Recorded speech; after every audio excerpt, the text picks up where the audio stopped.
말 많은 새 남자와 함께하는 즐거운 독서 시간 문학 정독입니다. 안녕하세요. 저는 레노입니다. 안녕하세요. 저는 무스비입니다. 안녕하세요. 한삼입니다. 네, 반갑습니다. 저희 그 문학동네 젊은 작가상 수상 작품집 읽고 있고요. 2011년 제 2회 보고 있는데요. 네. 예, 지난 시간에는 이장옥 작가님 봤고요. 이번 시간에 드디어 김사과 작가님의 움직이면 움직일수록 이상한 일이 벌어지는 오늘은 참으로 신기한 날이다. 네. 이게 제목이에요. 되게 길어요. 네. 네. 김사관님 이거 그 필명인가요? 그것도 모르겠어요. 실제 이름이실 수도 있고요. 저는 또 이 작가님 보면서 깜짝 놀란 게 네. 이분이 1984년생입니다. 네. 저랑 동갑이에요. 어허. 제 친구네요, 친구. 친구신데 이분은 등단을 또 하셔가지고 작가로 활동하고 계시고, 네. 저는 아무튼 이렇게 하겠습니다. 갑자기 사업가시죠? 사업가. 슬퍼지네. 자, 컨텐츠 크리에이터. 사과 작가님, 저 사과 좋아합니다. 네. 여기까지 하고요. 요즘 또 사과가 조금씩 나오기 시작하더라고요. 세척 사과 이런 거 3kg에 뭐 한 얼마 이렇게 해가지고. 네, 좋습니다. 네네. 주마켓에 많이 올라오더라고요. 네. 자, 이 작품 다들 어떻게 보셨는지 너무 궁금해요. 솔직히 저는 이게 네. 문제작이다. 여기 나온 지금까지가 1화부터 이 작품들을 다 봤잖아요. 네. 지금까지 읽은 작품 중에 제일 충격적이에요. 충격적이다. 네, 사건도 그렇고. 네. 앞서 보신 10편 중에 이런 비슷한 거 한 편도 없어요. 이 정도까지 파격적인 작품은 한 편도 없었어요. 다들 좀 무난무난한 작품이었어요. 솔직히 좀 무난해서 지루한 것도 있죠. 근데 이거는 네. 단언컨대 지루하진 않은 것 같아요. 너무 충격적이고, 영어로 치면 거의 진짜 뭐 막 그 좀비 나오고 좀비 막 팔다리 잘려 나가는 그런 호러물. 이거 실제 사람이 죽어 나가니까요. 칼 맞고 막 난리가 나죠. 그래서 어떻게 보셨는지. 아니, 여기 움직이면 움직일수록 이상한 일이 벌어지는 오늘은 참으로 신기한 날이다. 제목부터 이상해요. 그렇죠. 진짜 네. 그래요. 이렇게 안 지으니까 보통. 더군다나 날이다라는 게 네. 누구한테 이렇게 얘기해 주는 것 같은. 그러니까 요새 그 웹소설들이 가끔 이런 좀 길고. 그렇죠, 그렇죠. 맞아. 네. 있어. 엄청 길죠. 네. 뭐 저는 뭐 공작가 둘째 차남입니다. 이런 던전에서 사랑하면 안 되는 걸까? 맞아, 있어요. 일본식 제목. 네네네. 그래서 야, 이거 뭐지? 제목부터 그런 생각이 들었어요. 네. 저도 제목을 보고 이상한 일이 벌어지는데 뭐 약간 뭐 슬프거나 무섭거나 이런 것도 아니고 신기하대요. 신기한 건 약간 호기심이 일어난다는 얘기잖아요. 진짜 이게 안 어울리네. 이상한과 신기하니. 네, 그래가지고 이거를 뭐 이상한 일이 뭐 즐겁고 신기하고 호기심이 일어나는 그런 이상한 일일 수도 있지만, 이걸 읽어보면은 절대 그런 호기심이 일어나는 느낌의 이상한 일이 아니거든요. 맞아요. 그래서 이 제목이 진짜. 굉장히 대비가 되는 제목이 아닌가, 내용이랑. 그렇게 생각이 들었어요. 좋습니다. 좋은 지적이네요. 자, 스토리 요약을 잠깐 해볼게요. 저희가 네. 요약을 한다고 해서 요거 이제 주인공이 회사원인데 남자고. 네. 근데 현실의 환멸 어쨌든 그걸 느끼죠. 그래가지고 회사를 뛰쳐나가서 그 뭐 국밥집에 들어가서 그 할머니 죽이고, 국밥집에 들른 그 소년이 있는데 소년 죽이고, 네. 그리고 또 집으로 가요. 네. 집에 가서 식사하다가 또 아버지 이제 또 텔레비전에 이렇게 받고 어머니도 이렇게 또 나름 이제 제거를 하고. 근데 그 누나가 있는데 누나가 돼지로 변합니다. 그러면서 소설이 끝나요. 네. 제 요약 어땠나요? 이게 다예요. 이거 좀 그렇죠. 네. 그겁니다. 맞습니다. 이런 소설이에요. 네. 죽고 돼지로 변하고. 맞습니다. 네. 이거 깔끔합니다. 네. 이제 바로 들어가 볼게요. 네. 이건 문장을 읽어야 좋아요. 제가 한번 첫 문단을 제가 한번 읽어보겠습니다. 네. 어릴 적 아버지는 말했다. 열심히 살아야 한다고. 열심히 살지 않으면 뒤처지면 끝장이라고 말이다. 나는 언제나 그게 개소리라고 생각했는데 돌아보면 결국 그 말대로 살아왔다. 단지 뒤처지지 않는데 인생을 바쳐온 것이다. 어떤 사람들이 거대한 야망을 이루기 위해 애쓰는 동안 난 단지 삶을 지속하기 위해 애썼다. 이제 와서 이렇게 그 모든 노력을 별것 아니었다는 듯이 말하는 건 아주 쉬운 일이다. 정말이지 아주 쉬운 일이다. 하지만 그렇다고 해서 그 모든 일이 정말로 우스운 일이 되어버리는 일은 결코 일어나지 않는다. 모든 일엔 대가가 있다. 아버지는 그 대가가 먼 훗날 느끼게 될 엄청난 성취감이라고 말해주었다. 하지만 난 단 한 번도 어떤 성취감도 느껴본 적이 없다. 단지 분노뿐이었다. 이런 이상한 결과에 도달할지 몰랐던 어린 시절, 나는 아버지의 말을 굳게 믿고 그가 얻어내야 한다고 말한 모든 것을 얻어냈다. 하지만 난 여전히 화가 날 뿐이다. 이상한 일이다. 난 이 문제에 대해 아버지와 상의해 본 적이 없다. 요러기에 이제 문단을 다 읽은 건데, 네. 전 솔직히 김서가 작가님이 저의 딱 제가 어떤 지향하고 있는, 제가 추구하고 있는 그 문장과 흡사해요. 그런가요? 어떤 문장인가요?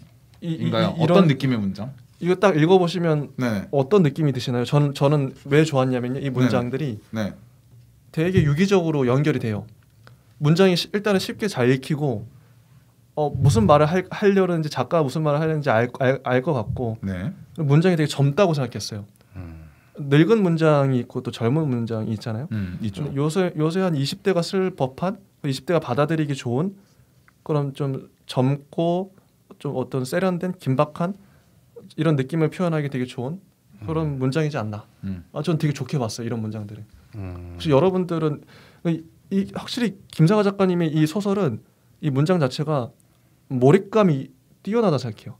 읽다 보면 이게 독백이긴 한데, 자기 혼자 막 중얼거리는 거긴 한데 막 빠져들어요. 이 사람만의 논리가 있는데 거기에 막 빠져들어가지고 나도 모르게 그 동조하게 되고 같이 흥분하고 화내게 되고 자연스럽게 이제 동의하게 된단 말이죠.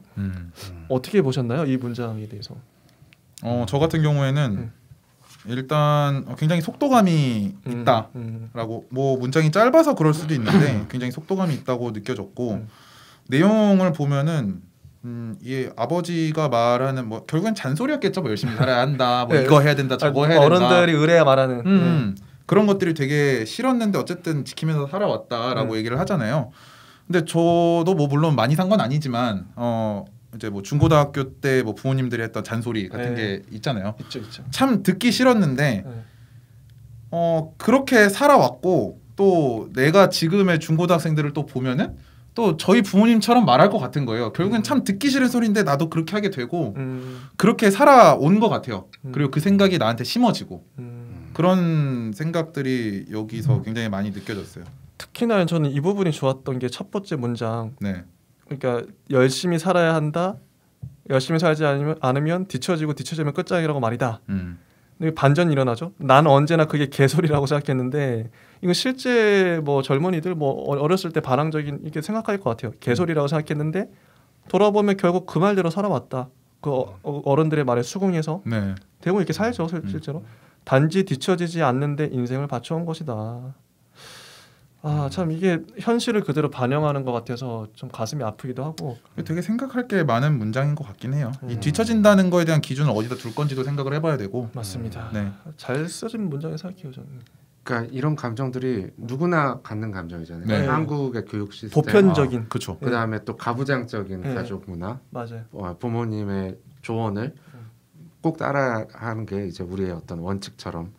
근데 되게 굉장히 솔직하다고 생각이 들어요, 작가님이. 맞아요, 이분 그런 것 같아요. 예, 왜냐하면 문장의 그 직설적인 느낌도 그렇지만, 진짜 직설적이죠. 예, 근데 보통 우리가 이런 생각을 하면은 철이 안 들었다고 얘기를 해요. 우리 사회는 철이 들고 나면 부모님 말이 맞다는 걸 나중에 다 깨닫게 돼, 이런 식으로 얘기를 해요. 맞아요. 너도 나이 먹어봐, 뭐 이런 느낌. 보통 그렇죠. 예, 그래서 철없을 때의 감정처럼 치부하고 유치한 감정이라고 생각을 해요. 근데 저는 이게 성인이 돼서도 어렸을 때 이런 반항심, 분노, 증오 이런 걸 마치 잊어버린 척하고 다 가식적으로 사는 거라고 생각을 해요. 무뎌지는 것도 어느 정도 있을 거고요. 네. 세상에 적응해버린, 굴복해버린. 네, 제가 그래서 아이들이 가끔 직접적으로 어떤 교육, 내가 왜 이걸 해야 돼? 막 부모님이 나한테 이런 걸 시켜서 나는 부모님을 죽이고 싶을 만큼 미워 이런 음. 감정 표현하는 것을 되게 금기시하거든요. 맞아. 그렇죠. 맞아. 근데 그러면 안 돼, 막 이런 거죠. 근데 제가 예전에 어떤 그 변호사님을 네. 만난 적이 있는데 그분의 따님이 음. 아동 시인이었어요. 그러니까 동시? 어린이 시인, 네, 어린이 시인. 근데 굉장히 네네. 이제 이 작품만큼이나 그때 센세이셔널하게 신문에도 날 정도로 그래요? 문제가 된 그런 시가 그 아이가 시를 쓴 거예요. 그러니까 제목이 네네. 잔혹동시고 네. 그 시의 내용은 부모님을 어떻게 죽이고 싶다라는 내용을 그 과정을 써놓은 거예요. 디테일하게. 예. 뭐 팔을 묶고 뭐 네. 발을 묶고 어디에 매달아서 이런 것처럼 그러니까 네. 그 단계별로. 그러니까 막 그게 뭐 무슨 살인마처럼 그렇게 네네. 표현한 게 아니라 막 나는 부모님의 뭘 깨물어서 죽이고 싶다, 뭘 망치로 때려서 죽이고 싶다. 이제 제가 구체적인 내용은 생각이 안 나는데, 어떤 건지 알겠어요. 네 그런 식이었어요. 그래서 아니 부모가 누구길래 애가 이런 시를 쓰게 했느냐, 그리고 그 출판사는 뭔데 이 시를 또 출판을 해주느냐. 더군다나 그 동시를 보면은 동시. 옆에 이제 일러스트 같은 것도 들어가 네. 있어요. 사파. 네, 사파가 들어가 있어요. 그런 것까지 출판사가 구체적으로 해준 거예요. 그래서 이걸 시적 표현의 자유라고 인정해줘야 되느냐 마느냐. 근데 이제 제가 그 아버님, 그러니까 그 변호사분이셨는데 그 또 와이프분은 시인이에요. 그래서 아마 자식이 이런 좀 격한 어떤 충격적인 시를 썼어도 맞아요. 굉장히 그 부모님은 받아들여 주시려고 애쓰는 것 같았어요. 그래서 그래서 그때 되게 아이한테 이런 표현의 자유를 인정해 주는 것도 중요하구나. 네. 그리고 이 소설에서도 그런 감정을 솔직하게 드러낸 부분을 되게 저는 높이 사야 된다고 생각이 들었어요. 긍정적으로 보신 거네요. 예. 이런 표현들 살인 장면도 되게 좀 어떻게 상상해 보면 되게 끔찍한데 그렇죠. 묘사를 한단 말이죠. 네. 이게 전 처음에 봤을 때는 이걸 전 솔직히 좀 겁이 나긴 했어요. 저는 일단 나름의 이제 괜찮은데 여러분들이 과연 이걸 어떻게 받아들이실지 이거 너무 잔인한 거 아니야? 이렇게까지 해야 되나 좀 걱정이 되긴 했는데 저도 같은 맥락으로 이제 제 얘기를 좀 하면 저는 그동안 화랄까 울분이랄까 이런 것들을 네. 안에 이렇게 누르며 살았어요.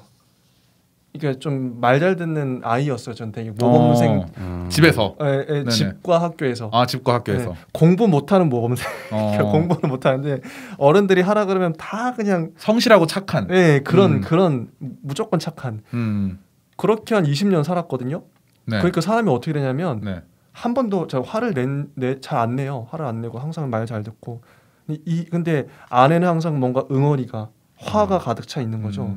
그러면은 진짜 화가 안 났던 게 아니라 화는 있는데 그거를 표출하지 않았던 거예요. 참고 살았던 거예요. 그래서 저는 이 소설을 보면서 되게 통쾌했어요. 이 주인공도 아마 저랑 비슷한 처지인 것 같아요. 다 참고 인내하고 살다가 결국 터진 거죠. 그럴 때가 진짜 무섭거든요. 네. 참다가 터지는 게 진짜 무서운 거예요. 그럼 어디로 갈지 본인도 제어가 안 되거든요. 저도 그런 경험을 해본 적이 있어서 차라리 이제 표출하고 화 나면 화났다고 이제 화를 뭐 내거나 표정을 뭐 하거나 뭐 욕을 하거나 오히려 그런 애들이 또 건강하잖아요. 그러면 감정의 표현이 굉장히 중요해요. 사람의 정신 건강에. 정말 중요한 것 같아요. 제가 그걸 나중에야 깨달아서 아무튼 얘기를 더 해보죠. 네. 할 얘기가 많기 때문에 구체적인 문장을 보면서 이제 이 주인공은 지금 회사에 있어요. 네. 회사에서 회의를 하고 있는데 A라는 사람이 나옵니다. 네. A는 직장 상사 같아요. 근데 A의 눈에서 이 사람이 이제 주인공이 봅니다. 공포. 그게 그때 내가 그녀의 눈에서 발견한 것이다. 똑같은 것이 내 눈을 채우고 있었다. 그리고 아래쪽에 보면 A는 자신이 특별하다고 생각한다. 난 무지는 행복의 충분 조건이라고 생각한다. A는 심지어 자신이 행복하다고 생각한다. 난 무지는 모든 오류의 충분 조건이라고 생각한다. 나는 이 모든 것을 알고 있고 그래서 확실히 불행하다. 살아오면서 어떤 특별한 혹은 다른 눈을 가진 사람을 만나본 적이 없다. 모두가 똑같은 눈을 갖고 있었다. 겁에 질려 마비된 동물의 눈. 그게 내가 언제나 보는 것이다. 그 눈을 본다. 언제나 매일같이 거울 속에서 회사에서, 거리에서, 심지어 꿈속에서도 텅 빈 유리처럼 매끄러운 A의 눈이 내 앞에 있다. 그 아래 놓인 입술이 움직인다. 끝도 없이 비슷한 말을 쏟아내는 그녀는 고장난 복사기 같아 보인다. 전 이거는 어떻게 보면 아포리즘이잖아요. 아포리즘이라는 게 시처럼 네. 이렇게 한 문장 한 문장이 진짜 명언처럼 와닿는 그런 건데 진짜 이분은 김성화 작가님은 문장을 정말 세련되게 잘 쓰신다는 생각이 있었어요. 이런 묘사를 보면서 혹시 어떤 생각이 드셨는지 A에 대한 묘사? 근데 저는 이런 여기서 이 주인공이 생각하는 이 뭐 행복에 대한 내가 불행하다는 것에 대한 이런 것에 대한 그 사고가 제가 갖고 있는 그런 사고랑 굉장히 달라서 무지는 행복이죠. 그냥 행복과 무지는 상관이 없는 거거든요. 행복하면 행복한 거지 왜 꼭 무지 뭐 어쨌든 이렇게 좀 사고가 달라서 이렇게 생각하는 사람도 있겠구나. 이럴 수도 있겠다. 네, 뭐 그 정도로 봤습니다. 네. 근데 저는 여기서 말하는 무지가 무엇에 대한 무지인지 잘 이해가 안 갔어요. 그러니까 여기서 A는 눈에 공포가 있다고 하잖아요. 그래서 공포가 있다. 근데 이 공포가 제가 생각하기에는 그 아버지가 자기한테 뒤처지면 끝장이라고 얘기를 했잖아요. 맞아요. 그러니까 자신이 뒤처져서 끝장나서는 안 된다라는 그런 공포가 A는 지금 느끼고 있고, 근데 이제 그에 반해서 지금 본인 주인공은 뒤처져도 끝장이 아니다라는 걸 깨달은 것 같거든요. 그래서 여기서 말하는 무지가 뒤처진다고 해서 끝장나는 건 아니다라는 것은 자신은 알고 상대방은 그걸 모르기 때문에 공포에 질려 있다. 약간 이런 식으로 저는 이해를 해야 되나? 솔직히 잘 모르겠어요. 네네네. 아무튼 넘어가 볼게요. 또 많은 또 장면이 있기 때문에. 네. 자 143쪽에 보면 이런 문단이 있습니다. 일이 없는 주말이면 침대에 파묻혀 해가 질 때까지 게임을 하다가 두통이 심해지면 노트북을 덮고 나에 대해서 생각한다. 그 생각은 보통 새벽까지 이어지고 난 쉽게 잠들지 못한다. 난 나에 대해서 뼛속 깊이 잘 알고 있다. 그리고 그런 객관적인 전문가의 입장에서 모든 것이 내 탓이 아닌 것은 확실하다. 왜냐하면 난 내 의지로 뭘 해본 적이 한 번도 없기 때문이다. 지금까지 모든 것을 타인의 의지에 따라 해왔다.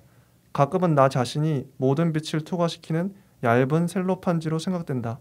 나는 타인의 욕망을 대리한다. 그것에 최적화된 내 자아는 점점 더 얇고 투명해져만 간다. 모든 것은 저쪽에서 날아와 나를 통과하여 다시 반대편으로 날아간다. 그러는 동안 아무것도 왜곡되지 않는다. 커지지도 작아지지도 않는다. 쉽게 말해 난 없는 거나 마찬가지다. 난 투명한 인간이다. 요 문단 어떠셨나요? 이게 진짜 그 뭔가 분노의 덩어리구나. 그게 느껴지죠. 네네네. 이 사람 자체가 분노구나 그냥. 맞아요. 분노로 형성된 사람이고 이게 되게 위험한 생각이거든요. 네. 난 나에 대해서 뼛속 깊이 잘 알고 있다. 이게 진짜, 되게 위험하다고 생각해요 저는. 진짜 그러네. 네. 이거 자만인 거죠? 오히려 그렇다고 생각해요. 본인이 뭔가를 누구보다 잘 알고 있다? 그거는 아닐 거거든요. 이게 또 자만이. 네. 굉장히 위험하다 이렇게 생각을 했어요. 그리고 내 의지대로 뭘 해본 적이 한 번도 없다? 네. 말도 안 되는 소리입니다. 이것도 너무 극단적인 또 확신. 네. 굉장히 지금 위험한 상태입니다. 지금 이 사람. 맞네. 듣고 보니 그러네요. 네. 어떻게 한쪽으로 좀 치우친 이 주인공이 네. 뭔가 다 뭘 말하든 다 극으로 가죠. 네네. 다 극으로 가고 보통 사람들은 이게 중간쯤에 머물러 있잖아요. 그렇죠. 나는 예를 들어 보통 사람 같으면 난 내 의지로 뭘 해본 적도 있고 생각해 보니까 다른 사람의 말을 따랐던 것 같기도 해. 중간 정도에 뭐 보통 생각이 머문단 말이죠. 그렇죠. 이런 한 번도 없다 이런 말을 하진 않죠. 이렇게까지 주로 다른 사람의 의견을 난 많이 따라 뭐 이렇게 얘기를 하지. 그러니까요. 네. 중간이 아니라 완전 극으로 가 있어요. 그래서 또 나중에 극단적인 또 살인까지 하죠. 네네. 한삼님은 어떠신가요? 이런 뭐 문장을 저도 읽으면서. 동의하는 게 지금 완전히 흑화된 속된 말로 네. 흑화된 사람이다. 또 약간 조커의 기질도 보이죠. 맞아요. 그렇죠. 네. 그래서 지금 이 상태는 이제 내가 제 친구라고 생각해 보면은 제 친구가 이런 상태일 때 제가 뭔가 도움을 주려 하거나 호의를 베풀려고 해도 상대방은 받아들일 수가 안 없는 들려. 상태죠. 안 돼요. 그렇죠. 자기 생각으로 똑똑 네. 뭉쳐서. 예. 이럴 때는 피해야 됩니다. 네, 피해야 돼. 네. 모른 척해야 돼. 외면해야 무조건 됩니다. 피해야 된다. 아니면 네. 진짜로 나한테 도움을 살짝 청한다? 그럼 병원을 소개시켜줘야 됩니다. 예. 이건 진짜 과학 기술이 들어가야지 예. 다른 사람이 어떻게 해줄 수 있는 부분이 아니에요. 이러면 심각한 상황이다. 네. 그리고 이제 이게 좀 갈수록 과관인 게 한번 읽어볼게요. 5시 25분 블라인드는 반쯤 내려와 있다. 그 앞에는 커다란 선인장들이 늘어서 있다. 난 A의 옷을 벗긴 다음에 왼쪽에서 5번째 몽둥이처럼 생긴 커다란 선인장을 뽑아서 때리는 상상을 하기 시작한다. 그게 다 A의 반짝거리는 금빛 매니큐어 때문이다. 빛을 받을 때마다 반짝거리는 그 손톱이 내 머리를 아프게 한다. 그 손톱들을 모두 뽑아버리고 싶다. 하지만 나는 그러는 대신 상상을 이어간다. 내 상상 속에서 A의 몸은 피와 고름으로 가득 차고 젤리처럼 흐물흐물해진다. 난 손을 뻗어 그 흐물흐물한 살을 만진다. 온몸에 털이 곤두서는 것 같다. 난 그 흐물흐물한 엉덩이를 찢고 뼈를 뽑아내어 그걸 A의 회색 안경에 쑤셔 넣어야겠다는 생각을 한다. 여기까지 보면 딱 알 수 있습니다. 어떻게 알 수 있나요? 5시 25분 네. 지금 퇴근하기 직전입니다. 네. 30분 남았습니다. 35분 남았어요. 퇴근까지. 네. 이거는 퇴근을 하는 순간 이 정신병은 해결이 된다. 아 그럴 것 같아요. 네, 그 퇴근 전에가 제일 힘들거든요, 원래. 네. 네. 근데 왜 회의하고 있냐 이런 거죠. 분노. 공교롭게 지금 우리가 이 얘기를 하고 있는 이 시간도 5시 25분입니다. 그러네요. 딱 진짜 그래요. 이게 4분 빠르니까요. 예. 위험한 시간입니다. 예. 사람이 가장 잔인해지는 시간. 아 근데 저는 이제 이런 묘사들을 읽으면서 이 소설의 탁월한 점이 뭐냐면요. 네. 자 아까 이제 스토리 말씀드렸지만 그 주인공이 막 칼로 죽여요. 무자비하게 죽이는데 이런 스토리가 자칫 잘못하면 되게 우스워져요. 되게 글로 쓴다고 생각해 보세요. 되게 우스워지거나 혹은 너무 좀 잔인해져요. 잔인을 위한 잔인. 혹은 어떻게 보면 코미디가 되기도 하고 어떻게 보면 공포 소설이 돼버릴 수가 있어요. 근데 이 소설은 둘 다 아니에요.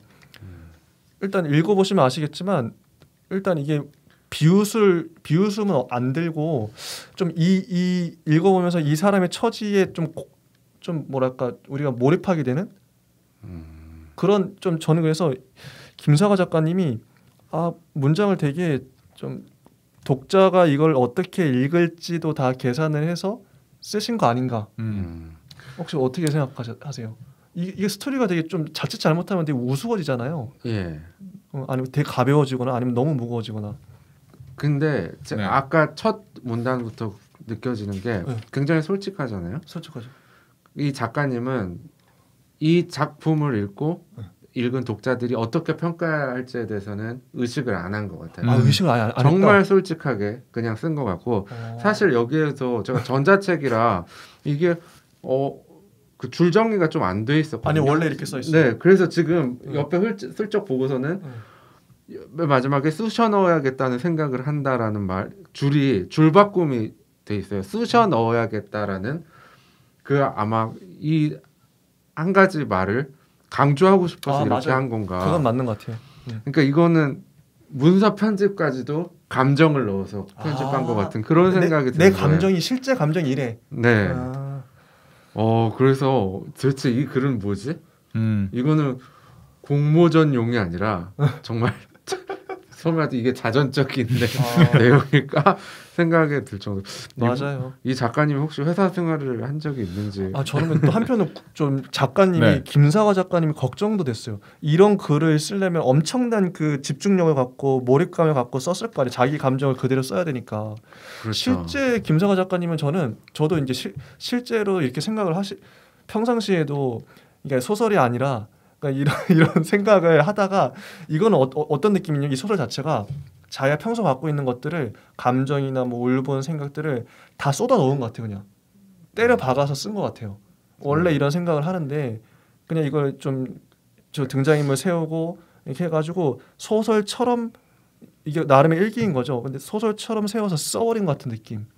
저는 그래서 네. 오히려 이거는 일필휘지로 써내려가지 않았을까. 진짜 그랬을 전혀 그냥 어렵지 않게. 진짜 그랬을 거 작가 입장에서. 오히려 고민하지 않고. 어, 물론 퇴고를 더 오래 했을 수는 있는데 처음에 한번 딱 스토리를 딱 맞아요. 쓰는 거는 토해내듯이 그냥 맞아요. 우와 다 썼다 이렇게 그런 느낌이 아닐까 생각이 진짜 들었어요. 딱 그 느낌이 진짜. 네, 그냥 내 안에 솔직히 이런 상상들을 하잖아요. 네. 뭐 중고등학교 때나 아니면 뭐 회사 가서도 저 새끼 회의 이상한 거 하고 있으면 죽여버리고 싶다 이런 생각 하잖아요. 그치. 그러니까 진짜 하진 않지만 상상은 하잖아요. 상상은 네, 자유니까. 상상하죠. 상상은 하잖아요. 뭐 자유지. 지금 뒤에 보면은 계속 시계 보고 있어요. 5시 39분, 40분, 41분. 이게 상상을 엄청 한 거죠. 네. 그거를 그런 경험을 그냥 토해내듯이 일필휘지로 써내려가지 않았을까. 그런 거 그런 생각을 해요. 네. 딱 맞아요. 그런 것 같아요. 또 이런 문장이 있어요. 그 뭔가가 날 화나게 한다. 이 주인공 어쨌든 되게 열받아 있고 도대체 이 모든 분노는 어디에서 오는 걸까 하면서 엄청 화가 나 있어요. 지금 상황이. 주위의 모든 것이 내 분노의 원인이다. 늘어선 선인장들, 회색 안경, 손톱, 흔들리는 붉은 레인저 포인트, 흰색 머그잔 그것들 각각을 난 견뎌낼 수 있다. 하지만 저 모두가 함께 모여있는 5시 33분의 회의실은 날 미치게 만든다. 지금 딱 보입니다. 이 분노는 어디에서 오는가? 이 회의가 6시에 끝나지 않을 것이라는 것에 대한 엄청 분노가 치밀어 오르잖아요. 솔직히 모든 분들 공감하실 겁니다. 5시 30분에 이게 회의를 시작한다는 게 말이 됩니까 이게? 예? 말이 안 돼요 이거는. 사장이 잘못했네. 네. 부장이 잘못. 사장이 시키지도 않았을 거예요 이거 분명. 네. 부장이 또 이상한 소리나 할 거예요 또. 부장이 잘못했어. 이러고 이제 회식 가자고 한다고 이제. 근데 이 주인공은 좀 소심해서 네. 하지만 난 그러지 않고 참아냈다. 언제나처럼 항상 그 상상만 하던 사람이에요 원래. 아까 억눌러 왔던 사람이죠. 그래서 146쪽 넘어가면 부장의 손에는 펜이 들려 있었다. 난 그 펜으로 나를 보는 사람들의 눈을 찌르고 싶어졌다. 왜냐하면 모든 눈이 나를 찌르고 있었기 때문이다. 뭐 이런 문장이 나오고요. 네. 그 다음에 이제 다음 단락 이제 회의가 끝난 것 같아요. 끝나고 나서 황금빛 햇살 속에 오가는 사람들의 모습은 순진하고 슬퍼 보였다. 그 다음에 147쪽 사람들은 흘러나온 고름처럼 노을로 물든 거리를 가득 채우고 있었다. 이 사람은 뭘 보든 이런 식으로 좀 부정적으로 보이는 거죠. 그리고 드디어 이제 이 주인공이 국밥집에 갑니다. 네. 여기서부터 이제 본 게임의 시작이죠. 네. 사실 여기까지 전까지는 그렇게 막 사람을 막 죽이고 아니, 그럴 뭐. 거라고는 상상이 안 됐어요. 그러니까 상상 그럴 수 있지. 뭐. 네. 그런데 읽어볼게요. 자 지난 한 달간 요거 한번 읽어주시겠어요? 네. 지난 한 달간 거의 매일 저 국밥집에 갔다. 버려진 듯한 그곳의 분위기가 마음에 들었기 때문이다. 모든 것이 멈춰져 있거나 시계에 죽어 있거나 화병의 꽃 돌이킬 수 없이 망가져 있었다. 이것은 텔레비전. 바깥에서 매일 새로운 상점이 생겨나고 간판을 바꿔 달고 다시 없어지고 또다시 생겨나며 끊임없이 사람들을 불러들이는 동안 거긴 죽은 개의 무덤처럼 주인을 빼고는 아무도 찾지 않았다. 그래서 밖에서 볼 때 그곳은 단지 죽어가는 것처럼 보였다. 하지만 거기서 볼 때 바깥은 단지 경련하는 것에 불과했다. 늦은 밤 거기서 혼자 국밥을 먹으면 난 태어나 처음으로 평화를 느꼈다. 그래서 내가 일요일 저녁에 거기 갔던 거다.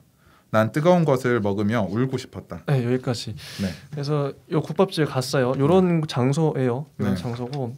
여기 보면서 네, 저는 네. 지금까지는 성별이 나오지 않았었잖아요. 그렇죠. 이걸 보고 이 사람은 남자겠구나. 아니 어떻게 알죠? 거의 매일 저 국밥집에 갔다. 약간 제가 알기로는 여기 또 물론 인터넷에서 본 거라 정확하지는 않습니다만 그 여성의 식욕이 남성의 식욕보다 더 강하다라고 알고 있어요.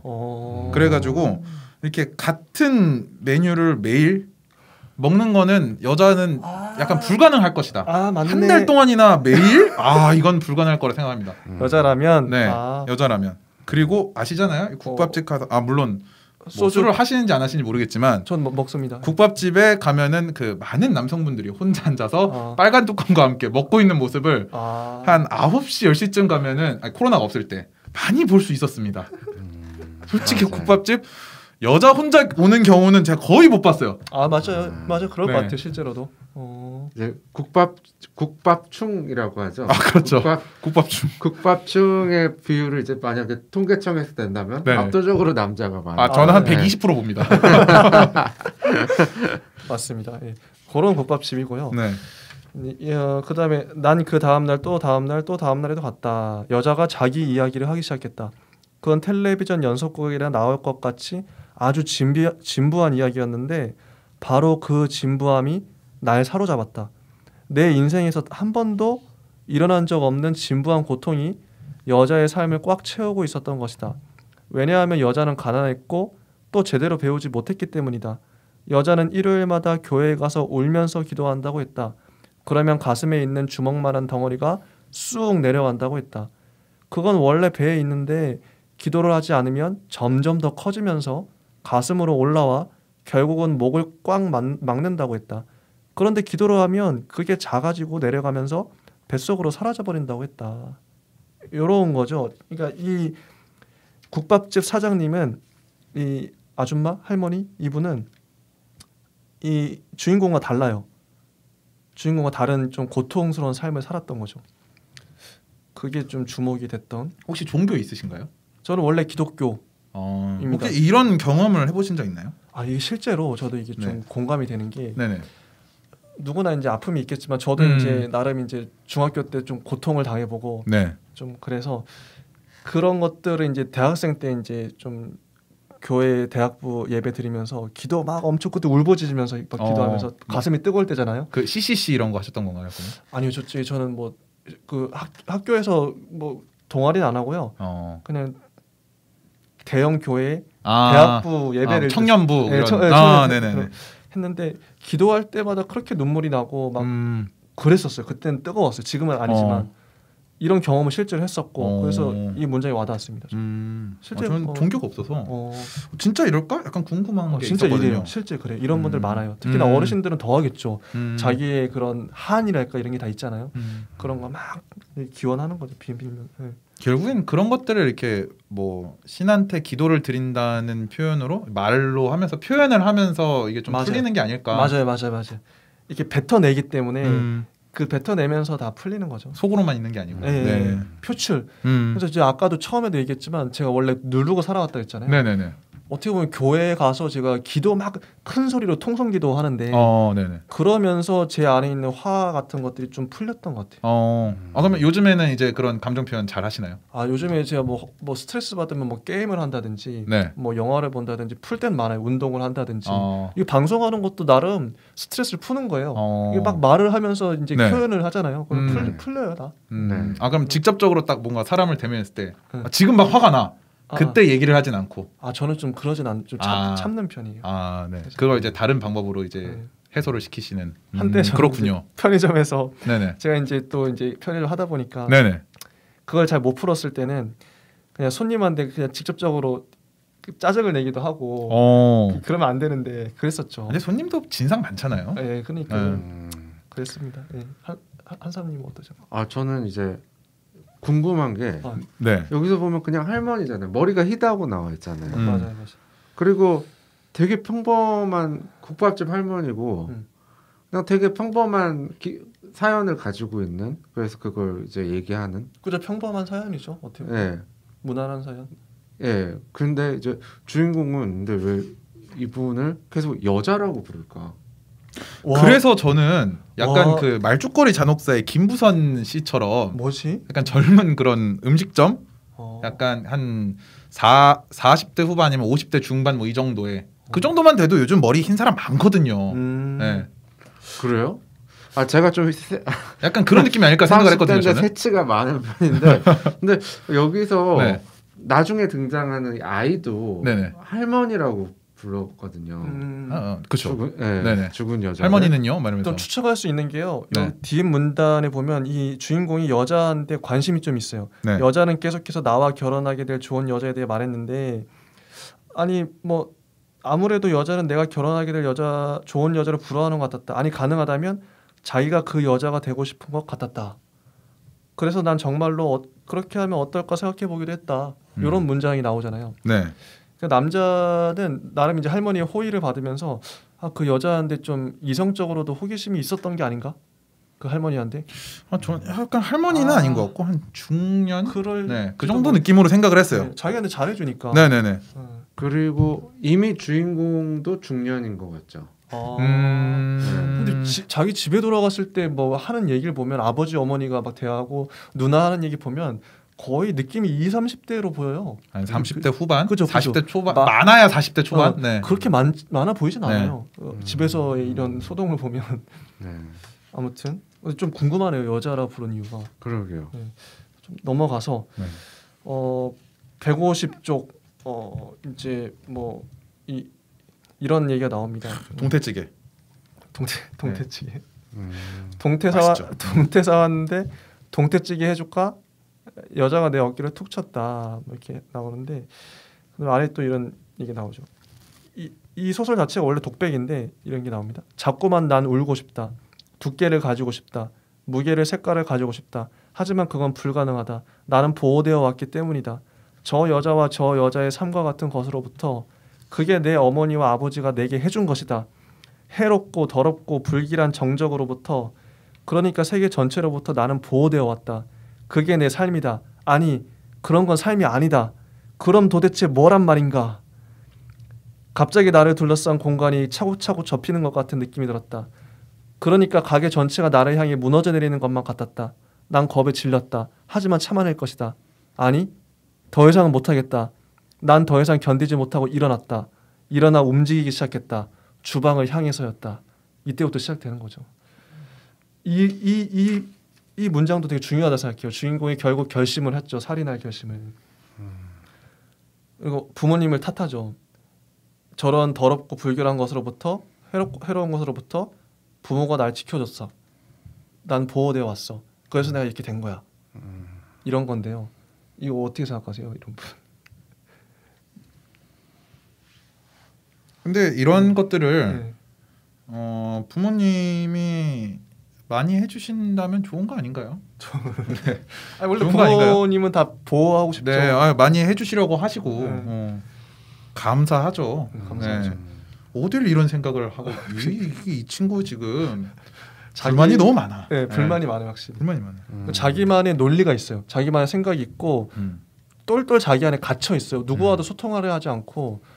그래서 어떻게 보면 저는 이게 예를 들어 프로파일러들이나 범죄 심리 하는 혹은 아니 심리 상담사들이 이 소설을 보면 어떻게 해석할지 너무 궁금해요. 아마 그분들은 전문가적인 견해를 들려주실 것 같긴 한데 이건 어떻게 보면 살인자의 일기 같은 느낌이잖아요. 독백 완전한 독백. 자기만의 논리가 너무 분명하고 근데 그게 또 한편으로는 너무 극단적이고 위험하고. 그렇죠. 근데 이게 저는 너무 이게 심취해서 읽다 보면 제가 여기에 동조될 것 같은 느낌마저 드는. 이게 만약에 좀 이런 좀 불안정한 정서를 갖고 계신 분이 이 소설을 읽으면 위험할 수 있다. 그런 생각도 좀 들죠, 솔직히. 좀 사리 판단이 잘 안 되면. 전문가의 상담을 받아야 됩니다. 이 사람은. 그렇죠. 그런 생각이 드는데. 저는 여기서 이 주인공한테 이 작가분이 다양한 살인자의 심리를 다 적용시킨 것 같아요. 그러니까 이 첫 번째 살인은 국밥집에서 일어난 첫 번째 살인은 여혐에 의한 살인. 여혐이라고요? 예. 여자 아까 얘기도 하면서. 예. 그래서 아무튼 여기서 저 할머니를 되게 불결한 존재로 인식을 하잖아요. 맞아요. 근데 이게 사실 논리적으로는 이해가 안 가거든요. 이제 일반 사람 같았으면 되게 혼자서 힘든 몸을 이끌고 국밥집을 꾸준히 운영하는 할머니, 기구한 사연을 가진 할머니, 오히려 동정을 해야 될 존재인데 이제 그 그러니까 혐오하는 감정을 가지게 되죠. 그리고 상대방을 그 할머니를 계속 여성이라고 인식을 하고 있어요. 맞아요, 그렇죠. 그래서 이게 그런 걸 의도한 건가 그냥 한번 좀 궁금해져요. 예.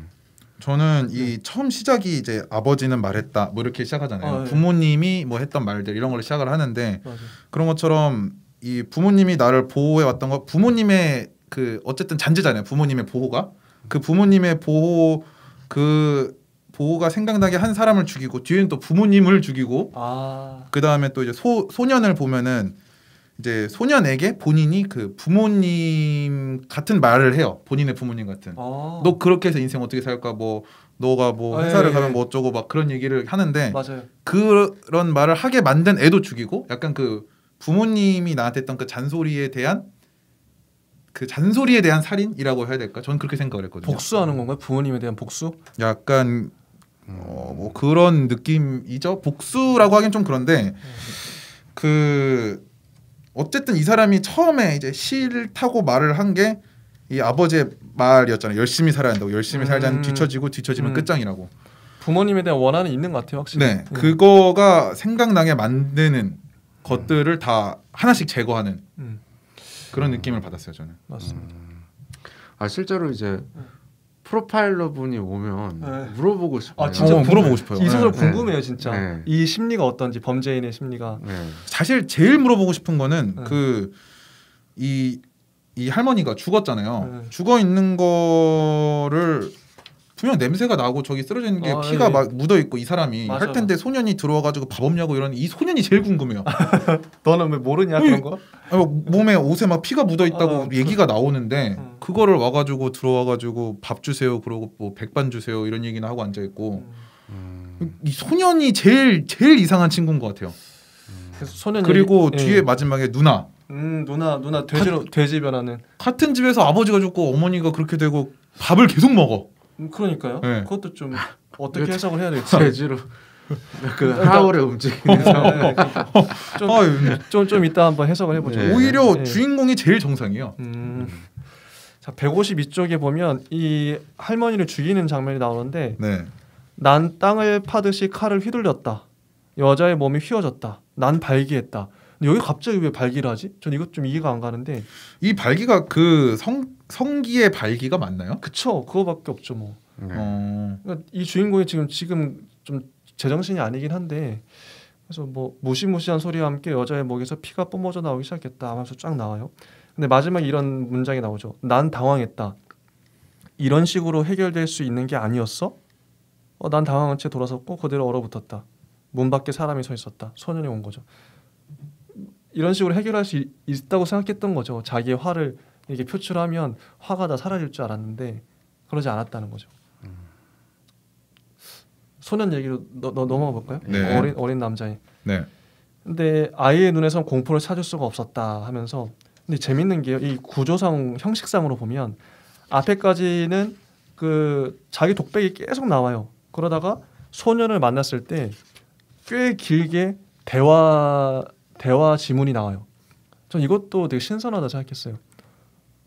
이거는 이제 어떤 소설의 리듬 때문에 넣은 것 같긴 한데 이제 계속 독백만 하면은 독자들이 좀 지겨워할 것 같으니까 일부러 소년과 대화를 시킨 것 같아요. 이 주인공으로 하여금.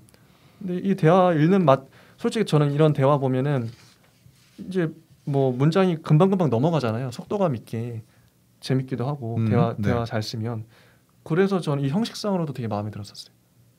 지금 이 살인이 일어나고 난 이후부터 네, 이 속도감을 좀 가져가려고 엄청 노력을 많이 한 것 같아요. 음. 긴박하게 돌아가는 이 상황을 속도감을 더 빠르게 가져가기 위해서 그래서 이 대화도 굉장히 짧게 이어져 있고 진짜 짧아요. 네, 문장 자체가 길지가 않잖아요. 네. 보통 뭐 다른 책에서 이제 대화체라고 하면은 한 사람이 굉장히 뭐 일장 연설한다 이런 게 있을 수도 있잖아요. 근데 그러지 않고 굉장히 짧게 뭐 한 3글자, 뭐 한 5글자, 뭐 1글자 이렇게 넘어가니까 맞아요. 네네. 속도감을 굉장히 가져가기 위해서 한 장치가 아닐까 이렇게 생각했습니다. 예를 들면 이런 거죠. 뭐라고? 지금 여기 문 닫았어요? 뭐라고? 할머니 안 계세요? 할머니 안 계세요?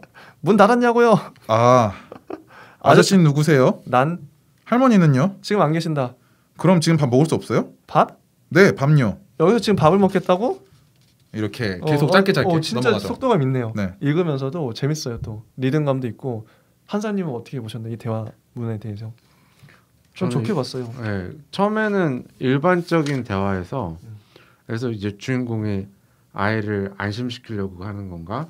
그러니까 이렇게 하는 것 같다가 나중에 점점 대화 내용이 그 상식에서 벗어나게 되잖아요. 진짜요? 그죠. 네, 이게 조금씩 점점 벗어나다가 마지막에 이제 완전히 혼자 말하는 장문이 또 나오죠. 네, 장문이 나오죠. 네.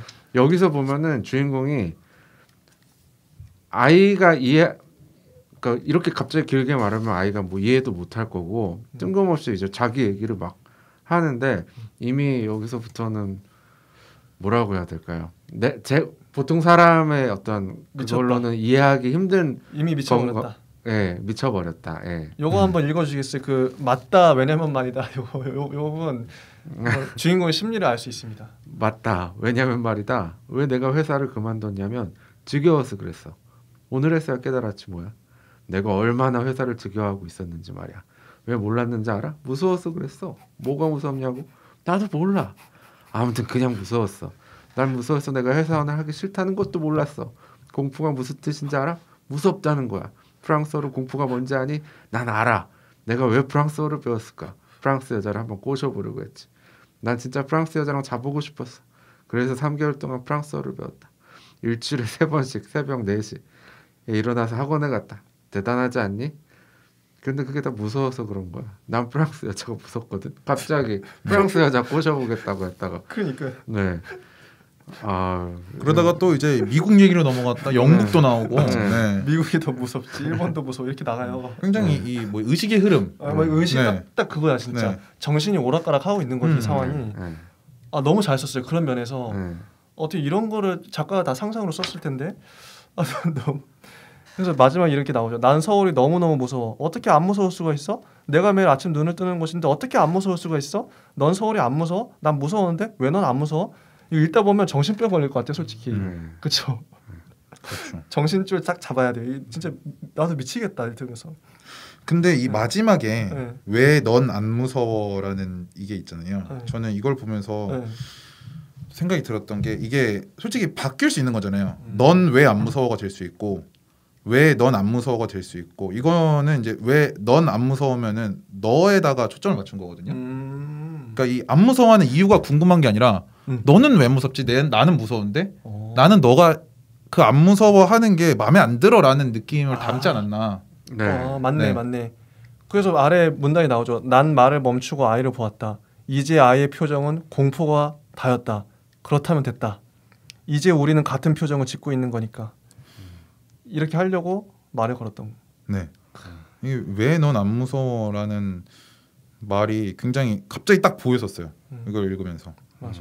그 뒤에 문장도 이제 계속 무서움에 대해 나오죠. 난 죄다 너무 무서웠어. 막 그래서. 근데 이게 진짜 확실히 읽는 맛이 속도감이 엄청나요. 그냥 미친 사람이 막 주저주저 되는 그런 느낌이에요, 진짜. 네. 난 정말 보고서를 잘 써. 내가 얼마나 프레젠테이션을 잘하는 줄 알아? 근데 알아? 난 프레젠테이션이 싫어. 회의가 싫다고. 근데 알아? 사실 싫어할 필요도 없는 거였어. 왜냐하면 그건 아무것도 아니거든.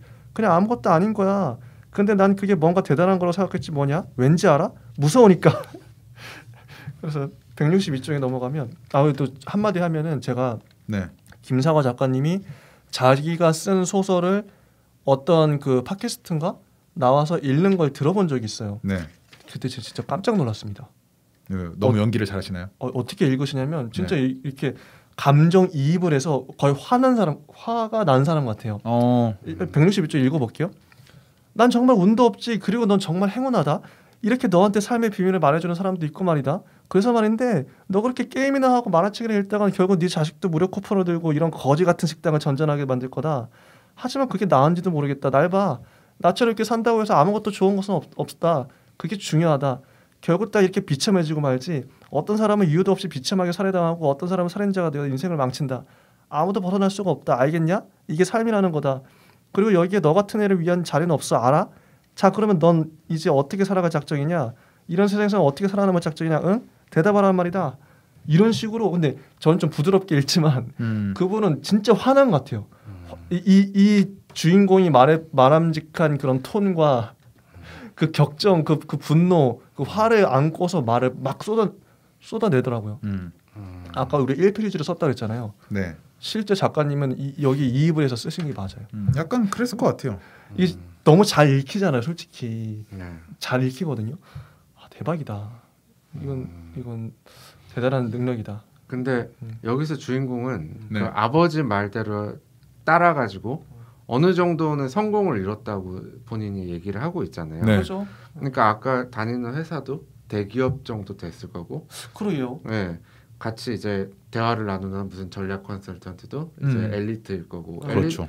네, 대기업에서 이제 남들이 보기에는 아주 번듯한 대기업 직장인인데, 근데 여기서 자기 자신의 살아온 삶에 대한 회의감은 엄청나게 회의감과 분노는 가지고 있으면서도 또 이 할머니와 아이를 대하는 태도를 보면 아이도 설정이 빈곤층이잖아요. 그렇죠. 쿠폰을 가지고. 네. 그러니까 어떤 서민 낮은 계급 그다음에 어떤 자본주의에서 실패한 사람들, 그러니까 자기와는 동떨어진 사람들에 대한 혐오감은 또 가지고 있는 거 같아요. 진짜 나빴네, 그럼 진짜. 자기는 잘 살면서 왜 여자 그 또 나이 든 여자 그리고 또 여기 그 못 사는 가난한 아이를 다 죽이고. 정작 그 회사에 전 아까도 궁금했던 게요. 회사 사람들은 안 죽여요. 예. 자기가 닮았다고 안 죽여요. 네. 그럼 정작 죄 없는 사람들은 다 죽여버리고 네. 또 집으로 가죠. 네. 지금 이제 집 얘기도 이 집으로 가서 이제 저는 솔직히 어머니 아버지 좀 이상한 게 대사 자체가 왜 집에 온 거냐? 응? 왜? 돈이 떨어졌니? 회사에서 잘렸어? 사기를 당했니? 이런 식으로 몰아붙여요. 네. 근데 이것도 읽는 그 어조에 따라서 굉장히 따뜻하게 말할 수 있다고 봐요. 얘기해보세요. 네. 어떻게 말했을 것 같아요? 집에는 왜 온 거니? 응? 왜 돈이 떨어졌니? 혹시 회사에 잘렸어? 아니 사기 당했니? 왜 이렇게 이거는 그렇게. 저는 따뜻하게 볼 수 있다. 진짜? 네네. 아니 뭐 그럴 수도 있지만요. 반전이네요. 이게 야라는 그 뒤에 어미가 이게 저희가 또 이제 메신저를 많이 하지 않습니까? 그런 걸 보면서 자의적인 해석이 가능합니다. 문자는 결국에는. 아무튼 자 164쪽에 자 이런 문장이 또 나와요. 그 이름도 모르는 불쌍한 아이의 머리를 맥주병으로 으깬 뒤 나 또한 피와 맥주와 땀으로 흠뻑 젖어버렸다. 거울을 본 순간 이 자리에서 즉시 자살하는 것 말고는 방법이 없다는 걸 깨달았다. 그러고 나서 울기 시작했는데 그건 내가 벌인 일을 자책하거나 죽은 사람들에게 미안해서가 아니라 이제 내 인생은 끝장이 났다는 걸 깨달았기 때문이다. 뭐 이런 식으로. 이 사람의 생각이 독특하긴 해요. 이게 좀 시간이 없긴 한데 그래서 결국 이제 어머니가 생선을 준비하는데 그 생선을 보면서 구토감을 느끼죠. 왜냐면 자기가 죽인 사람들이 떠오르기 때문에. 결국 이제 막 하다가 아버지를 죽입니다. 그래서 저는 이거를 계속 쭉 읽다가 계속 사람을 죽이고 뭔가 이상한 생각들을 하고 그러잖아요. 맞아요. 그래서 전 마지막에 약간 이렇게 끝날 줄 알았어요. 마지막에 결국에는 이제 한 6시가 되고 퇴근을 하면서 이 온갖 상상들이 끝나고 퇴근하면서 다시 평범한 사람으로 돌아오는, 맞아요. 평범한 소시민으로 돌아오는 그런 느낌의 결론일 줄 알았는데 그렇죠. 완전 아니더라고요. 이건 실제 완전 반대더라고요. 실제 일어난 일이다.